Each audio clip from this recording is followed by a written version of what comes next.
Hi guys, welcome back to my YouTube channel. So for today's video, we're going to be doing travel hacks to stay on track while you're on prep. And throughout the course of my prep, I traveled 5 times. That's including vacations and traveling for my competitions.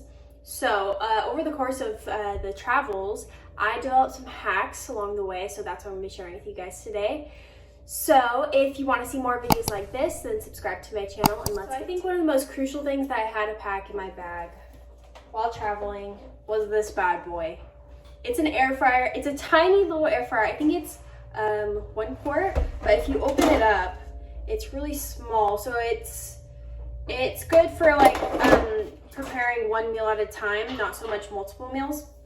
But this really was a game changer because most hotels, they don't have microwaves. Every hotel I went to, they did not have a microwave, so this was crucial for heating up my food and still making it taste good while I was on prep. And yeah, I was able to cook oatmeal, my rice, my turkey, everything I could heat up in this air fryer. And yeah, this hack is another gadget. This right here, it's a portable blender. So it's tiny, so it only blends a little bit, but what I would do is I'd get my banana and my protein powder and almond milk and I'd blend it in here. It actually blends really well, so there's a little blade in here, and then it just comes from here, so you don't even have to plug it into any outlet or anything, and you just press this button and it'll go. Yeah, but also the cool thing about this is when you're done blending it, you can just take off the bottom and then take this with you wherever you go to drink it. Yeah. Pre-packing your supplements. So instead of having like a bunch of these bulky bottles, you just load all your pills that you need to take beforehand, and then you can take it with you in this compact container.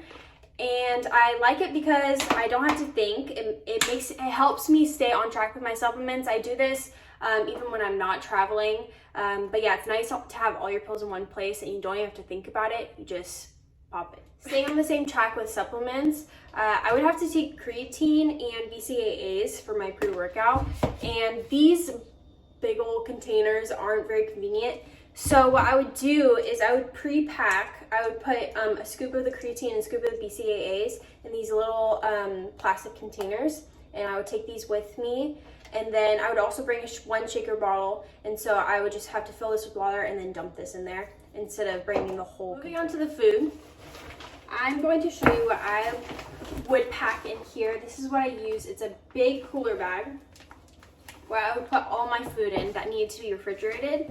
So for my actual food like rice, proteins, veggies, I would pre-prep it beforehand. So I would figure out how much protein I needed for that whole week. So say for example, I needed 30 ounces of chicken or 30 ounces of any other protein, ground turkey, anything. I would pre-measure, while I'm prepping beforehand, I would pre-measure 30 ounces of chicken. I would cook it up, and then so I have the exact amount that I need here. Now it's a little different if you are on the last weeks of prep, because it might change. It varies day to day. So in that case, when I was in peak week and I had to travel, I would bring a little bit extra with me just in case. But yeah, so what I do is I would get the chicken, put it in a bag, and then freeze it overnight, so that way if you have to go on a plane, it'll last throughout the whole way, especially if it's a long flight. I never had to deal with long flights or anything like that, so but I did it just in case. Didn't want to go bad. So yeah, put all my meats and my veggies and my carbs in this cooler bag. I would pack my scale because I'm not separating it into individual packages, my meals. I would have to weigh out my meats and my carbs when I get there, so that's why I bring my scale. So yeah, I would pack this in this little cubby here, and then also I would pack my seasonings. These are key. Pack your seasonings, guys, because you want your food to still taste good. I would pack all my seasonings in this little cubby here. Also, another question is, this is a big bag, where would I put this? So if you're driving, it's not a big deal. You can just stuff it in the car. But when I was flying, I would have to check 2 bags. So one bag would be for my clothes and all the essentials, and my other bag would be food. It would just be food in the bag. Yeah, so that's what I had to do, but gotta do what you do. So this brings me to how to stay track while you're eating out on vacation. And yeah, this is what really inspired me to make this video, because I'm actually about to go to Hawaii and I'm not bringing any pre-packed foods with me, so I'm gonna be eating out the whole time. And I don't want to be eating like complete crap the whole week. I want to get some nutrients in my body.